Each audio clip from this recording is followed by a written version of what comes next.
Magandang araw sa iyo, sir. Itago niyo na lang po ako sa pangalang Marieta. 57 years old na po ako at masayang masaya na kasama ng sarili kong pamilya. Di kaiba sa ibang tao.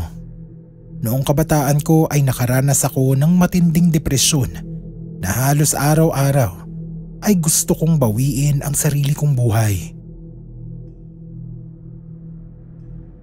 Alam ko ho na hindi ito magandang pagkwentuhan o kahit pag-isipan. Ngunit maliban sa suporta ng aking pamilya, mayroong isang taong palaging dumadalaw sa mga panaginip ko at inaalagaan ako. Hindi ang lola o lolo ko, hindi ang mga magulang ko, hindi mga kaibigan o sino pa mang kakilala ko. Isang misteryosong babae yun na sa hindi mawaring dahilan ay ni minsan hindi ko kinatakutan. Teenager ako noon. Siguro mga nasa 16 o 17 anyos. Palagi akong napapagalitan ng mga magulang ko dahil ayon sa kanila, sobrang tigas daw ng ulo ko noon. Mabarkada ako. Lahat ata ng bisyo, ultimo droga, nasubukan ko na. Mas malaking dagok yon sa mga magulang ko, lalo na sa tatay ko, dahil nag-iisa na nga akong anak. Babae pa ako. Hindi naman sa sinasabi nila na okay lang kapag lalaki. Kaso mas malaki ang tsansa ng kapahamakan, lalo na nung mga taon na yon kapag babae ka. Kapag napapagalitan nila ako, palagi akong nagdadamdam ng sobra kasi sa pakiramdam ko, hindi nila ako naiintindihan. Kahit anong pag-i-eksplika ang gawin ko sa mga magulang ko, parang hindi nila ako naririnig. Doon na ako nagsimulang lukubin ng kalungkutan at sa bawat araw na dumadaan, lalo akong nalulugmok sa kalagayan ko. Minsan isang araw, sumagi na lang sa isip ko na paano kaya kung mawala na lang ako. Siguro mas magiging masaya ang mga magulang ko kapag wala na silang pasaway na anak na aalalahanin. Unang pagsubok ko sa pagpapatiwakal ang paglalaslas ng pulso ko. Hindi ko pinlano yon. Basta bigla ko na lang naisip at parang nagblangko ang paningin ko. Kinuha ko yung labahan ng tatay ko sa banyo namin at ikinulong ang sarili ko sa loob ng CR. Hindi ako nagdalawang isip at sa totoo lang, parang hindi nga ako nag-iisip. Blanko yung utak ko. Wala akong pakiramdam at wala din akong takot. Napansin siguro ng mga magulang ko na tila ba ang tagal ko sa loob ng banyo. Mahinang naririnig ko ang pagkalabog ng pinto habang dinadamba ng tatay ko yon. Nawalan ako ng malay at sa kabutihang palad, nagising na lang ako sa loob ng ospital. Nakaupo sa tabi ko yung nanay ko at sakto din naman noong papasok yung tatay ko sa kwarto. Ngunit nung inasahan kong mga salita ng pagpapakumbaba ang maririnig ko, inulan ako ng matatalim na sermon. Sa totoo lang, nung mga panahon na yon, mas masakit pa yon sa sugat na ginawa ko sa sarili ko. Nakaligtas ho ako, ngunit mas lalong lumalim ang puot at kalungkutan ko. Sumunod kong subok sa pagpapatiwakal ay 1 taon matapos ng unang insidente. Nakakatawa pa nga to kasi mismong ako ang umatras. Iinom sana ako ng asido na panglinis ng banyo, yung muriatic acid. Malungkot na malungkot ako noon. Ngunit oras na dumampi yung asido sa dila ko, bigla akong nagising sa katotohanan at halos mamilipit sa sakit na nararamdaman ko sa bibig ko. Pangatlong beses, sinubukan ko namang mag-overdose ng mefenamic acid. Yun din, hindi din ako nagtagumpay. Sumobra lang din sa sakit yung tiyan ko na akala ko isusuka ko na lahat ng laman loob ko. Sa totoo lang, Halos mawalan na ng pag-asa yung mga magulang ko dahil hindi na rin nila alam kung ano pang pwede nilang magawa para sa akin. Hanggang sa isang gabi, bigla na lang akong nanaginip na nasa isang bahay daw ako. Hindi pamilyar sa akin yung bahay na yun, pero simple lang yung itsura. Isang palapag lang at may 3 kwarto. Habang iniikot ko yung paningin ko sa paligid, nagulat ako nang may isang babaeng lumabas mula sa kusina. Tinignan niya ako nang may ngiti sa kanyang mga labi. Nakaputing bestida siya at puting sapatos. Puting-puti lahat ng nakikita ko sa kanya. Ang ibang kulay lang na makikita mo ay ang suot niyang gintong kwintas na may letrang M na pendant.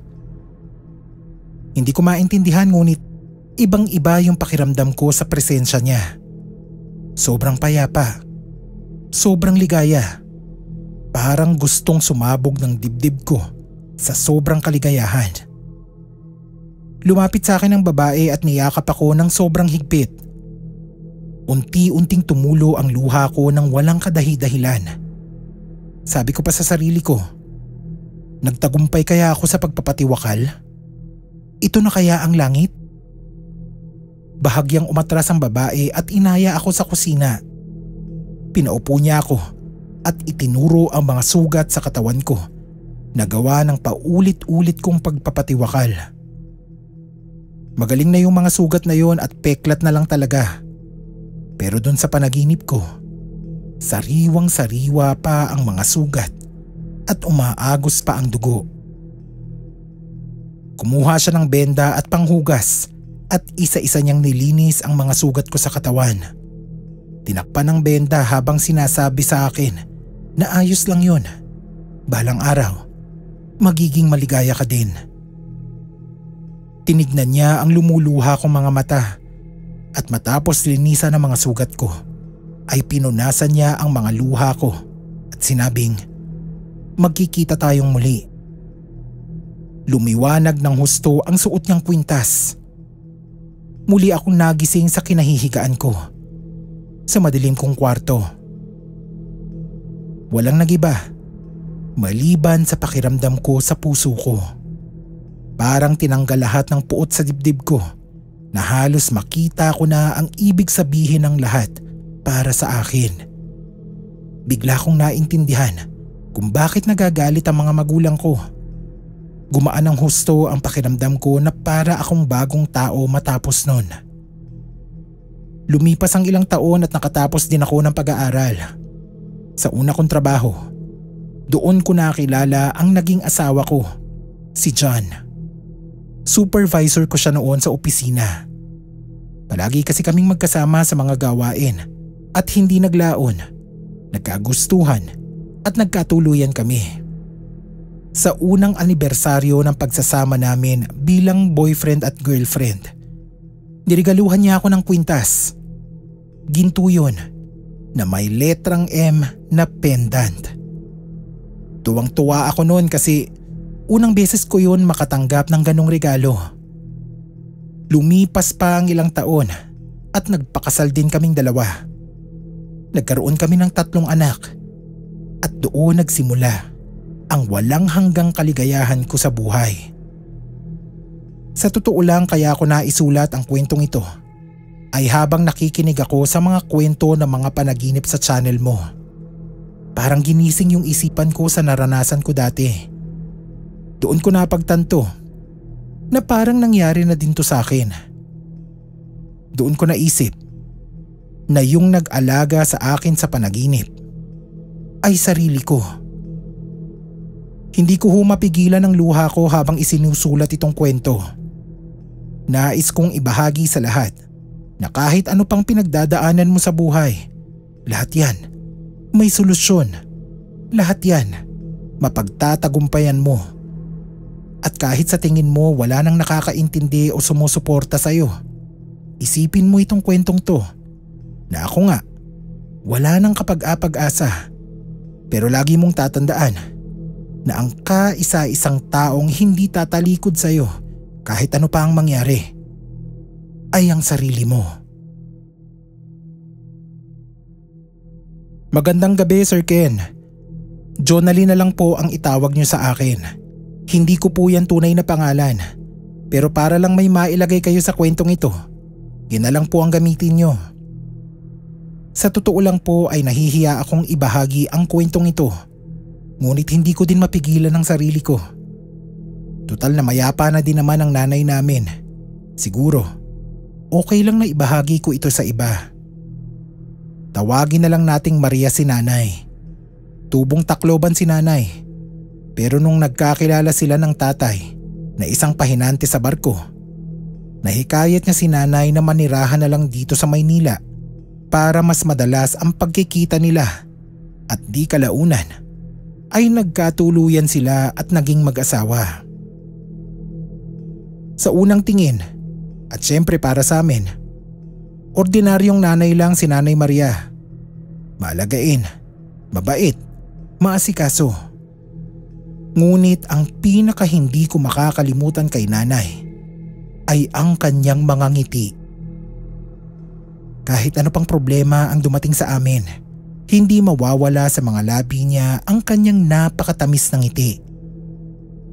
Ang hindi namin alam, sa likod pala ng malabirihin niyang ugali, nagpipigil pala siya sa lihim na matagal niyang itinago sa aming mga anak niya. Ang katotohanan, may dugong aswang pala si Nanay Maria. Wala talaga kaming kaide-ideya sa lihim na yon.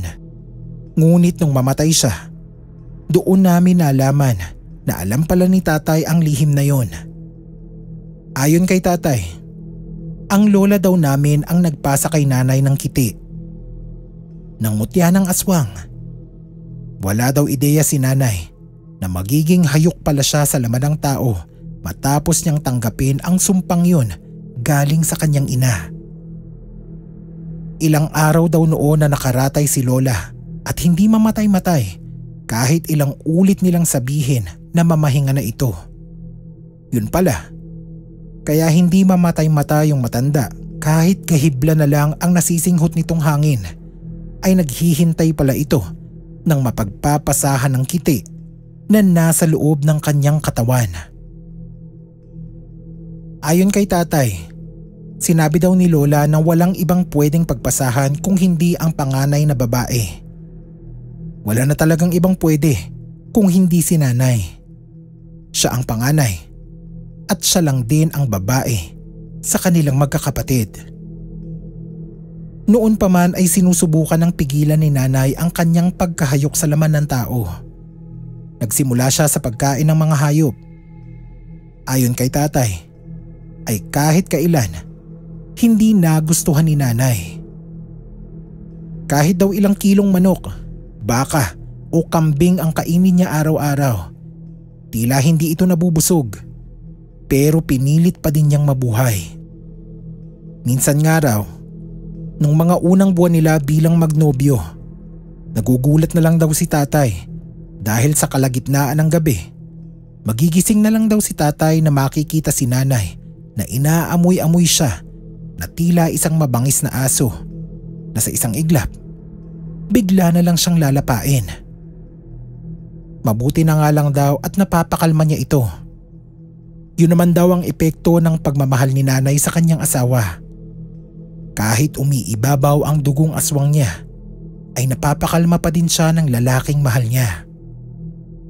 Nang lumabas na daw kaming magkakapatid ay lalong nadagdagan ng ligaya sa buhay nilang mag-asawa.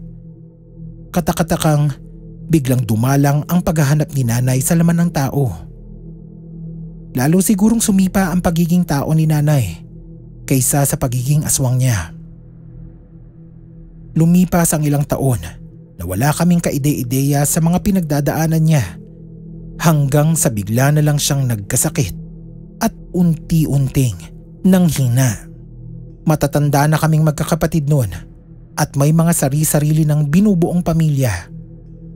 Naintindihan naman namin na baka kaya nang hihina si nanay ay dahil sa katandaan na din ng kanyang katawan. Hindi na talaga namin yun pinagtakhan. Isa pa ay kahit may edad na si tatay ay walang sawa pa din niyang inaalagaan si nanay. Ako naman bilang panganay na anak, hindi ko din naman maiwan yung dalawang matanda na sila lang yung nandun sa bahay namin.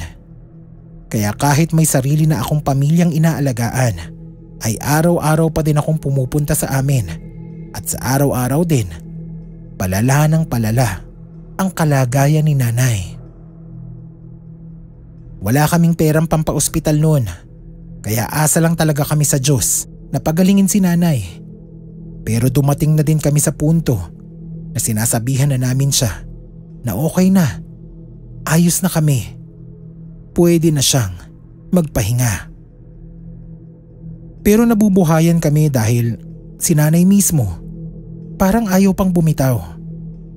May mga araw na ayos siya, nakakabangon sa kama, nakakakain at minsan nakakalabas pa ng bahay para maglakad-lakad.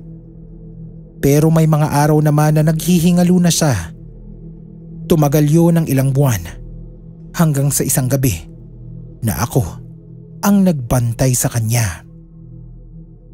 Inisip ko kasi noon, kailangan ni tatay ng maayos na tulog. Kaya sinabi ko sa kanya na ako na muna ang magbabantay kay nanay. Habang nagtitiklop ako ng mga damit na nilabahan ko noong umaga, naramdaman ko ang mga kamay ni nanay na unti-unting humahawak sa braso ko. Nagulat ako at napatingin sa kanya. Tinanong ko agad siya kung anong kailangan niya. Sinabi lang niya sa akin na pagod na raw siya at gusto nang magpahinga. Napaluha ako. Wala akong masabi. Marahan akong tumango sa kanya at hinawakan ang kanyang mga kamay. Bumaling ng tingin si nanay sa kisame at sinabing gusto na niyang magpahinga, ngunit ayaw niyang maipasa ang sumpa. Sa gitna ng pagtangis ko ay napakunot ang noo ko sa pagtataka. Tinanong ko kung anong sumpa ang sinasabi niya. Ibinaling niyang muli ang tingin sa akin at sinabing, ipangako ko na kahit anong mangyari, hindi ko kukunin ang sisiw sa kanya. Tanong na ako ng tanong kung ano ang pinagsasasabi ni nanay. Tumataas na din ang boses ko na nagpagising din kay tatay. Dali-dali itong pumasok sa kwarto at tinanong kung anong nangyayari. Iniabot ni nanay ang kamay niya kay tatay at sinabi rito na huwag kaming papabayaan. Huwag na huwag niyang hahayaan na maipasa ang sumpa. Ngumiti lang si tatay at sinabing, sige na, ako na ang bahala. Marahang pumikit si nanay at maya-maya pa nawala na ito ng buhay. Hindi naman nagdalawang isip si tatay at nagtatakbo papunta sa kusina upang kunin ang asin at itak. Hindi ko maipaliwanag ang gulat ko nang biglang nangisay ang katawan ni nanay at dahan-dahang bumuka ang bibig nito. Unang lumabas sa kanyang bibig ang tuka ng isang sisiw, hanggang sa makita ko na ang ulo at katawang pilit tumalabas sa kanyang bibig. Kakaibang sisiw yun, kulay itim, pero pula ang mata.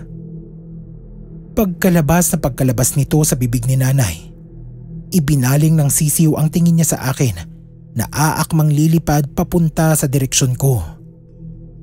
Ngunit bago pa man ito makalapit sa akin, dinakma agad yun ni tatay at inilublob sa asin. Biglang umusok yung sisiw at nagpakawala ng mga iyak na noon ko lang narinig. Parang hindi tunog ng ibon yung huni niya.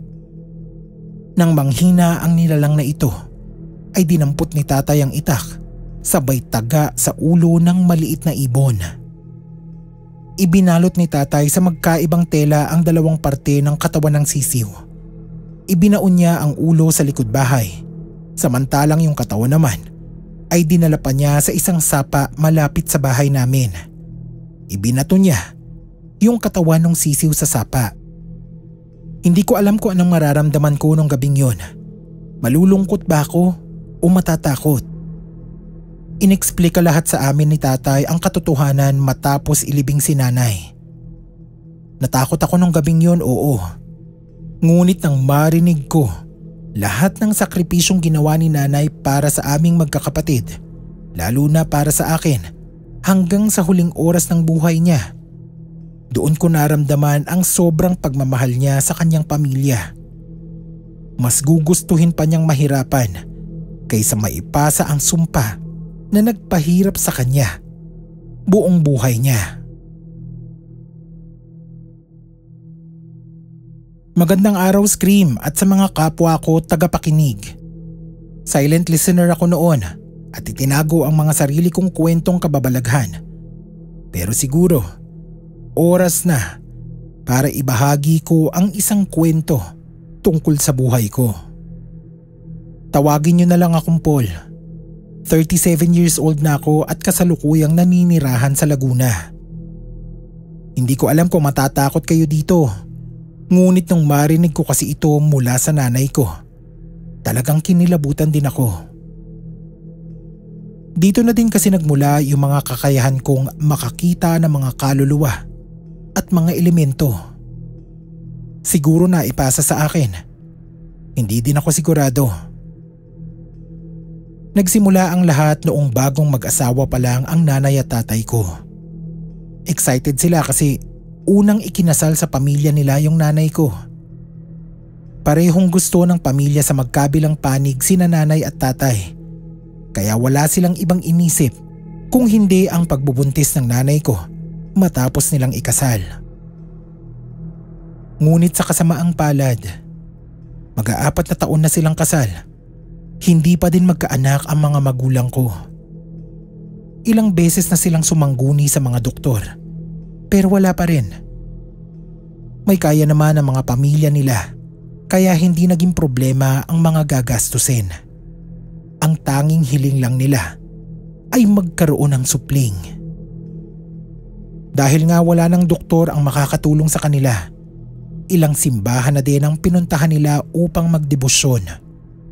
Naging sentro na nga yun ang buhay nila at wala nang inisip na mas importante pa. Naroong madalas ding magbakasyon ang mga magulang ko dahil payo yun ng isang doktor sa kanila na dapat ay hindi sila stressed sa mga buhay nila para makondisyon ang katawan. Ngunit ang hindi alam ng karamihan, lumaki pa lang may kaalaman sa panghihilot ang lola ko. Bali nanay yun ng nanay ko. Lagi daw siya nitong sinasabihan na hihilutin yung matres niya para lumakas daw ang kapit ng bata. Pero lagi itong tinatanggihan ng nanay ko dahil kung ang doktor nga ay walang magawa, yung hilot pa kaya. Dumating na nga sa puntong nag-aaway na silang mag-ina dahil ipinipili talaga ni lola na siya ang mag-aalaga sa nanay ko upang magbuntis na ito.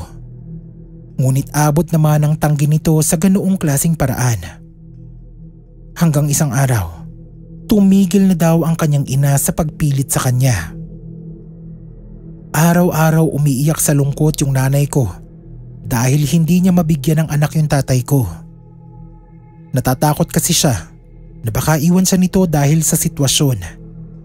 Ngunit palagi naman daw sinisigurado sa kanya ni tatay na hindi yun mangyayari. Isang araw, nagulat na lang si nanay nang bigla na lang sumama yung pakiramdam niya.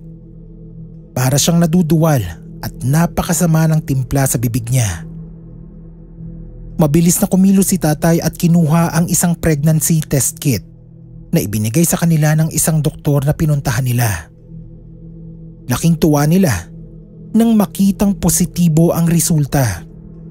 Sa wakas, sa ilang taong pag-aantay, nakabuo din sila ng bata.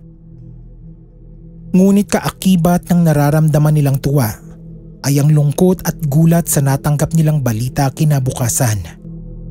Isinugod daw sa ospital si lola dahil bigla daw itong nanghina. Hindi na daw makabangon sa kama. Agad nila siyang pinuntahan sa ospital at mabuti namang hindi malala ang kalagayan nito. Yun ang inakala nila noong una. Sa 9 na buwang pagbubuntis ng nanay ko ay unti-unti ring nauupos ang buhay ni lola. Para siyang kandilang unti-unting nawawalan ng liwanag. Kung dati ay nagpapalipat-lipat sila ng ospital para sa pagbubuntis ng nanay ko, ngayon naman ay palipat-lipat sila ng ospital para ipagamot ang lola ko sa misteryosong sakit na kahit sa ang ospital ay hindi makita ang dahilan ng panghihina nito. Nawala na sila ng pag-asa nung mga panahong yun at nagdesisyon na lang na ipahinga na lang si lola sa bahay. Ayaw na din kasi ni lolo yung mayat-mayang paglipat kay lola at pagbabiyahe rito kung saan-saan. Baka daw kasi lalo pang lumala ang sitwasyon at yun pa ang maging dahilan ng pagkamatay nito. Sa 9 na buwan, ipinanganak na ako. Ngunit kasabay ng unang pag-iyak ko dito sa mundo ay siya namang huling hinga ng lola ko. Halos nagpalitan lang kami kung anong saya ang naramdaman nila sa pagdating ko. Umibabaw din dito ang kalungkutan nila sa pagkawala ni lola. Matapos ang ika-40 days ni lola, naisipan ng mga magulang ko na ligpitin ang mga gamit ng matanda at itabi. Habang nagliligpit, ay may nakitang isang sulat ang nanay ko sa lumang tukador. Hindi naman daw yun nakatago, nakapatong lang. Binuksan ng nanay ko ang sulat at ayon sa kanya, sulat daw yun ni lola para sa kanya. Sabi ni lola, araw-araw daw niyang ipinagdarasal na mabiyayaan ang anak niya ng isang supling. Araw-araw din niyang ipinagdarasal na handa niyang ipagpalit ang kanyang buhay para sa kanyang hiling. At ayun nga ang nangyari. Hindi ako sigurado kung totoo ngang may mga ganitong palitan ng kaluluwa. Ngunit sa kwentong ito ng nanay ko, 100% kong pinaniniwalaan na totoo ang pangyayaring ito. Wala na akong sumunod na kapatid. Nag-iisang anak lang ako. Isang kaluluwa para sa isang anak. Yun ang hiling. Hiling na tinupad para sa dasal ng lola ko. Malaki ang pasasalamat ko sa lola ko para sa buhay na inalay niya para mabuo ako. Ang ayoko lang sa mga nangyari, lumaki akong bukas ang 2 mata. Marami akong nakikitang kakaiba na ayoko nang makita pa. Ngunit sa kabila ng lahat ng pangit na nakikita ko, paminsan-minsan, lalo na nung bata pa ako, nakikita at nakakausap ko pa din si lola. Magandang araw po sa inyong lahat na nakikinig. Tawagin niyo na lang po ako sa palayaw kong Girly. Gusto ko lang pong i-share ang kwento ng lola Ana ko tungkol sa nanay niya. Isang malaking misteryo sa pamilya namin ang naging buhay ng nanay ni lola Ana at maging mga anak niya ay hindi na din nasilayan ng kanilang lola habang lumalaki sila.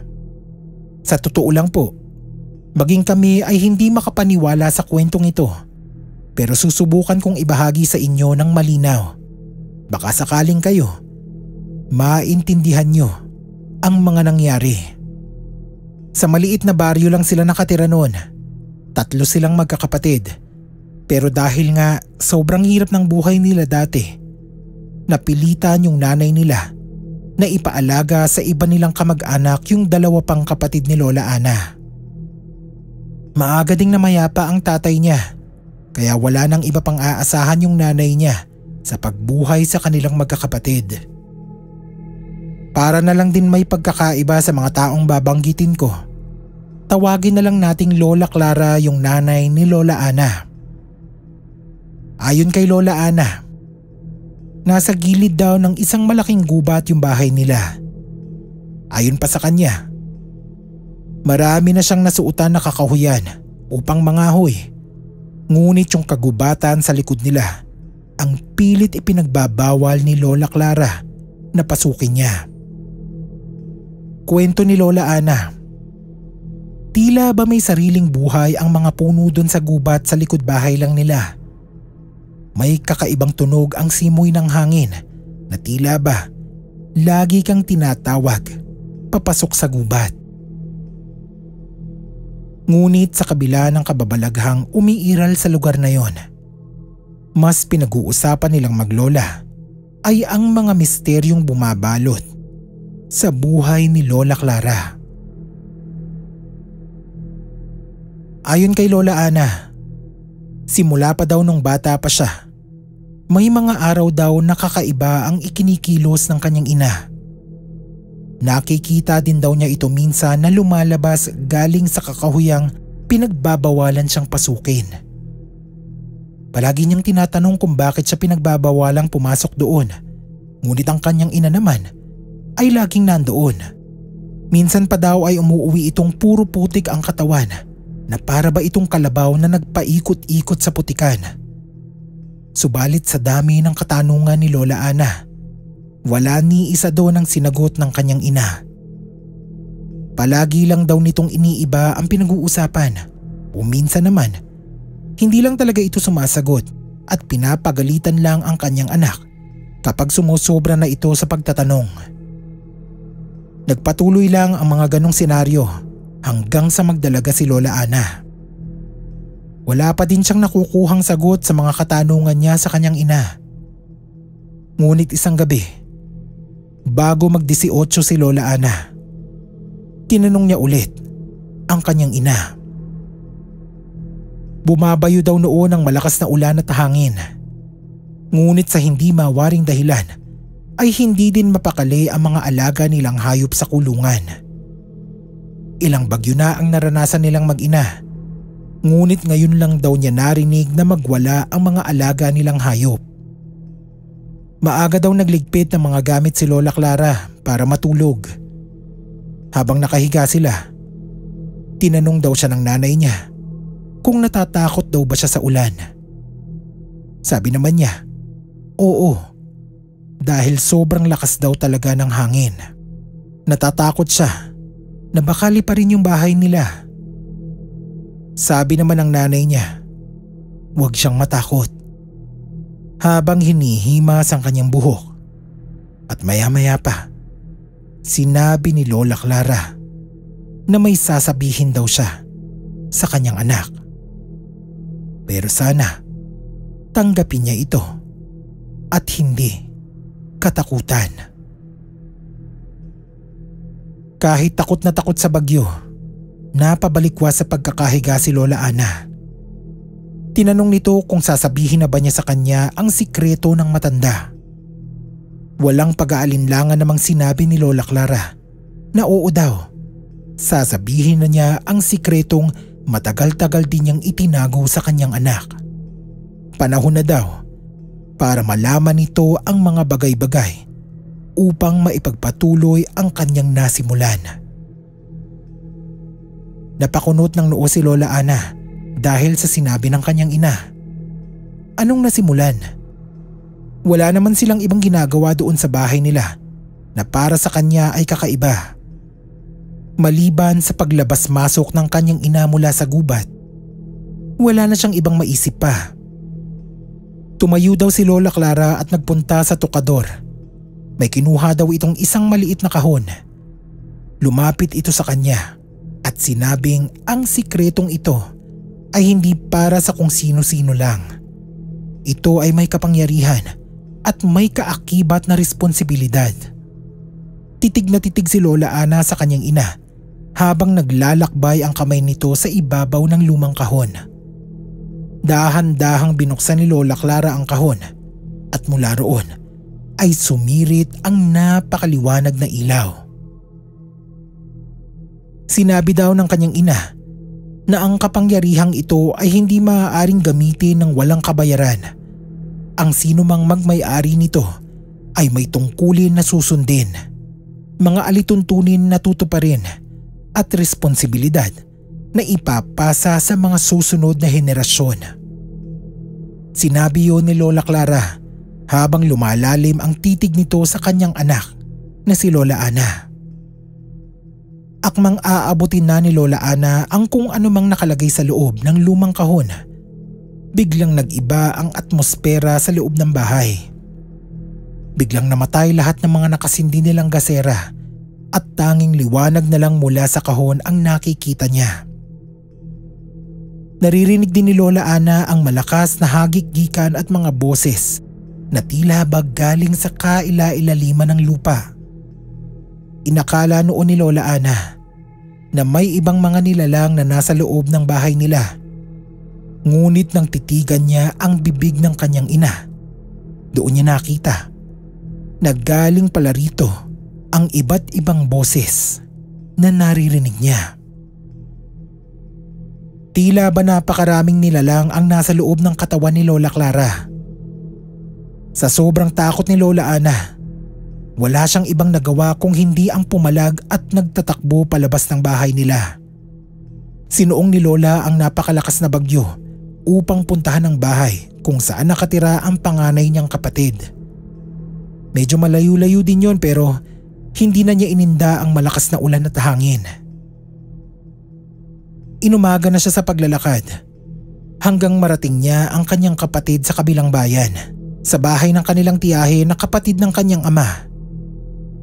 Ilang araw daw nilagnat si Lola noon at awa naman ng Diyos ay umayos ang pakiramdam niya. Nung mahimasmasan ay ikinuwento niya ang lahat ng nangyari. Tinanong din niya ang kanyang tiyahin kung paano nakilala ng kanilang ama si Lola Clara. Ayon sa kanyang tiya, noon pa man daw ay hindi na boto ang kanilang pamilya sa kanya. Dayo daw si Lola Clara sa baryo nila kaya hindi niya alam kung saan yun ang galing. Noon pa man daw weirdo na daw yun, parang baliw. Hindi daw nila malaman kung bakit baliw na baliw sa kanya yung kapatid nila. Hinayaan na lang daw nila at hindi din daw mapigilan. Sinabihan siya ng kanyang tiya na hayaan na lang daw. Tutal naman nandoon na siya at nasa tamang edad na din para magdesisyon para sa sarili niya. Isipin daw niya kung nais na lang niyang manirahan doon o bumalik sa bahay nila. Siyempre pinili niyang manatili doon. Ngunit ilang taon ang lumipas. Naisipan niyang balikan ang dati nilang bahay. Ngunit nang makarating siya roon, wala na ang bahay nila. Ayon kay Lola Ana, isang malaking puno ng akasya na lang ang naiwan. Wala ding bakas na may nanirahan doon ng ilang taon. Hanggang ngayon na nagkapamilya na ng sarili si Lola Ana, which is kami nga. Itong kwento lang na ito ang nanatili. Magpasa hanggang ngayon din, hindi pa din namin mapagtanto kung ano nga ba ang sikreto ni Lola Clara. Dahil bago pa man ito mailipat kay Lola Ana, ay tinanggihan na niya ang mga ito. Magandang gabi po sa mga listeners ng channel na to. Tawagin niyo na lang po akong Harold. Gusto ko lang pong ikwento sa inyo ang naging karanasan namin sa probinsya noong teenager pa ako. Siguro mga 14 o 15 pa ako noon. Palagi kaming naiiwan ng mga kapatid ko sa bahay mula Lunes hanggang Biyernes. Minsan nga, kahit Sabado at Linggo, may mga pagkakataong kami-kami lang yung nasa bahay. Palagi kasing abala yung mga magulang namin noon sa trabaho. 4 kaming magkakapatid, pangalawa ako sa bunso.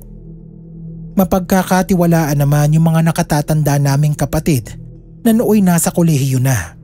Kaya walang pag-aalala kaming naiiwan ng mga magulang namin kasama ang iba ko pang mga kapatid. Yung bunso naman namin, 10 taong gulang na din, hindi na alagain pa.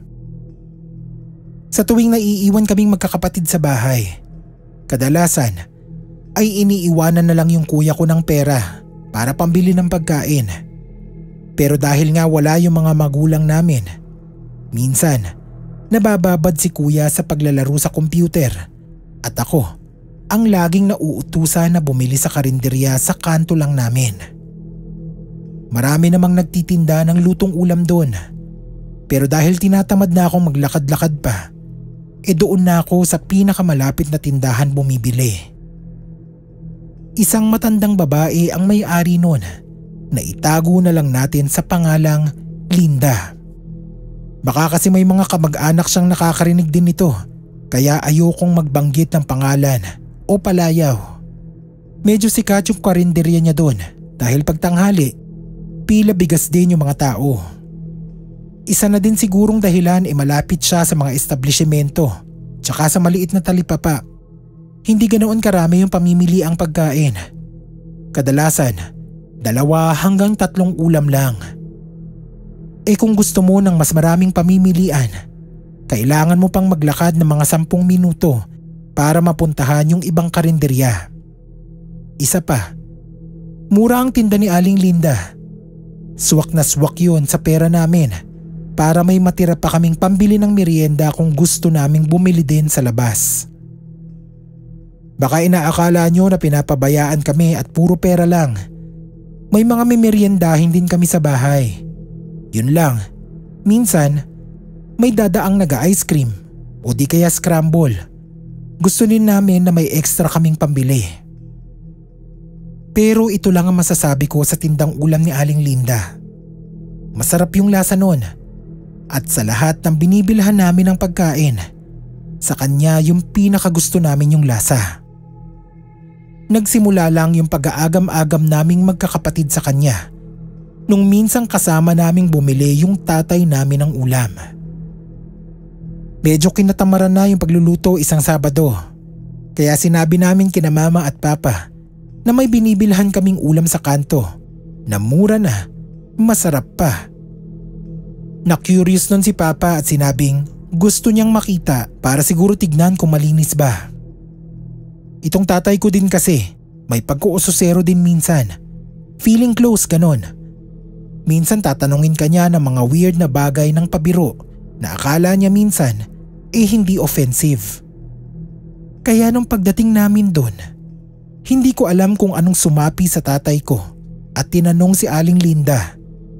Sabi ni Papa, "Ang sarap ho ng luto niyo, Nay. Ano bang sikreto niyo?" Napatigil si Aling Linda ng sandali. Abang na abang din ako sa sasabihin niya. Matapos magsalok ng ulam, binigay niya ito kay Papa ng walang imik at bahagya lang ngumiti. Na para bang sinasabing, hinding-hindi mo malalaman ang sikreto ko. Kitang-kita ko kung paano unti-unting nawala ang ngiti ni Papa kay Aling Linda. Binayaran na niya yung binili naming ulam. Ngunit pagkalampas namin sa talipapa, walang kaabog-abog na itinapon ni Papa yung mga binili naming ulam at sinabing bumili na lang daw kami ng litsyong manok. Hindi in-explain sa akin ni Papa kung bakit niya yun ginawa. Pagdating sa bahay, napagkwentuhan nila yun ni Mama sa harap naming magkakapatid. Sinabi ni Papa na natakot daw siya sa ekspresyon ni Aling Linda. Hindi daw kami sigurado kung ano ba yung sahog nun. Pwede naman daw niyang sabihing maraming betchin, pero bakit daw hindi ito kumibo at ngumiti lang sa kanya? Sa totoo lang, maging kaming magkakapatid ay na-weirduhan din sa reaksyong yon ni Aling Linda sa tanong ni Papa. Tinanong din kami kung bakit doon pa kami bumibili ng pagkain. Sinabi namin na gusto namin na may matira pang pera pang merienda namin sa hapon. Kahit ka ako may naiiwang pagkain sa bahay kapag wala sila, minsan gusto din namin yung mga binibenta ng mga naglalako sa labas. Simula nun, pinagbawalan na kaming bumili sa tindahan ni Aling Linda. Tinitiis ko na lang yung malayong lakarin para bumili doon sa isa pang karinderya. Dinagdagan din ni na Mama at Papa yung iniiwan sa aming pera para hindi na kami magdalawang isip pang magtipid at bumili ulit sa mas mura. Hindi naman sobrang nakakatakot itong kwento ko, pero yung isiping ilang beses na kaming nakakain ng luto ni Aling Linda tapos makikitaan mo siya ng ganoong reaksyon sa tanong kung anong sahog ng ulam niya, yun ang hindi nagbibigay ng kapanatagan sa akin hanggang ngayon. Maraming salamat po kung mapipili ang kwento kong ito.